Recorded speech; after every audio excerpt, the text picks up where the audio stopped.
takes it away. You can. Yeah.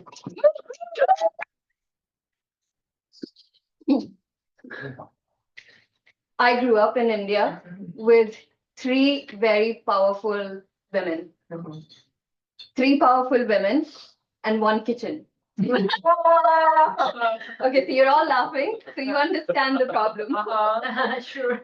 My grandmom thought she was our executive chef. I have never seen her enter the kitchen. Never. Wow. She would just sit on the couch watching TV and she would shout instructions.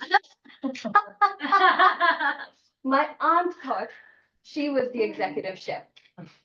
Every day she'd come to us and ask, so what would you like for dinner? And you, what would you like for dinner? Doesn't matter what we said. She just went and made potato curry. Every day. My mom was the youngest of the three women, but she thought she was more qualified to be executive chef. So she would buy broccoli and colorful things and make salad for us, which would, spike the kitchen budget and obviously spite the other two women. So this was the power struggle going on in my house, and it was like watching a soap opera, a TV drama throughout the day. I mean, I can laugh about it now, but at that time, I was quite anxious about the drama in my family. And I think my anxiety was not misplaced because I had seen countless conversations in my living room go from what should you have for dinner tonight to eat shit. I love my family. I loved having a big family. Festivals were amazing. Birthdays were amazing. My aunt used to make her special dal, lentils, for all of our birthdays, and I loved that. But I didn't love that the women in my family, these women that I looked up to, the women that took care of me, seemed unhappy.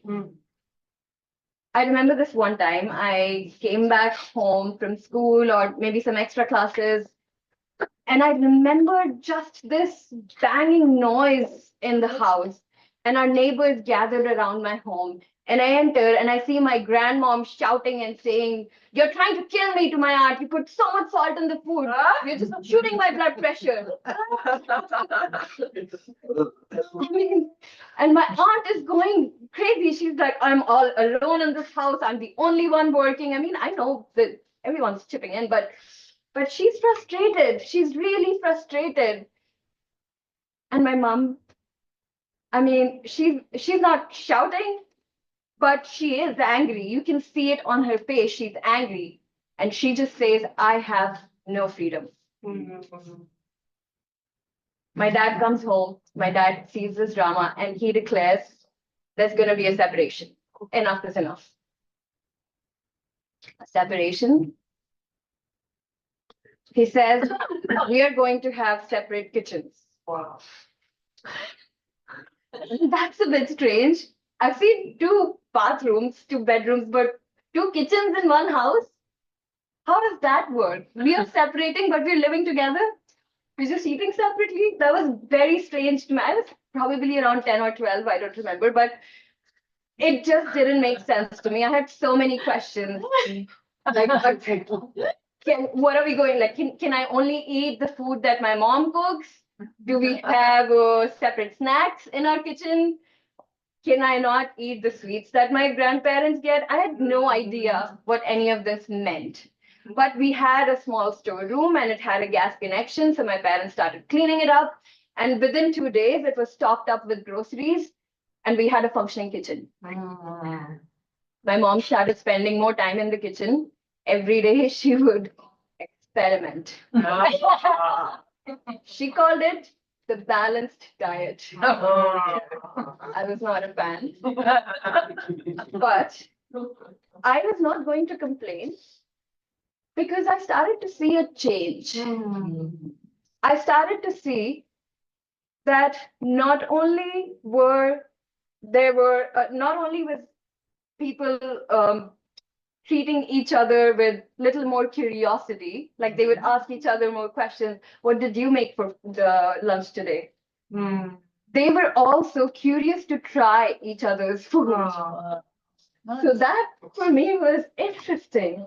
I was like, oh, my aunt continued to make her special dal makhani for our birthdays, but I discovered that my cousin liked the parathas, the rotis that my mom made, because my mom would make them with onions. And in the main kitchen, onions were not allowed. Like we couldn't eat onion and garlic.